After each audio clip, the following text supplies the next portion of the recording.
Le elezioni nei comuni della Sicilia sono confermate per il 4 e 5 ottobre prossimo. Il turno di ballottaggio si svolgerà nel caso il 18 e il 19 ottobre. Tra questi anche Agrigento si prepara al voto amministrativo con i candidati sindaco già annunciati. Franco Miccichè, Marco Zambuto, poi ancora Aldo Piazza e Marcella Carlisi, nomi di cui si parla, e del sindaco uscente Calogero Firetto.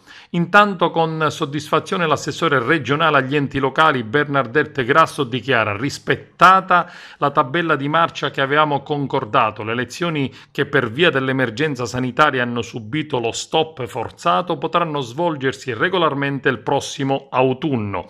Per consultare il calendario delle scadenze, le circolari, le note e tutte le pubblicazioni è possibile tramite l'accesso al sito istituzionale del Dipartimento delle Autonomie Locali della Regione Siciliana leggere ed approfondire tutto.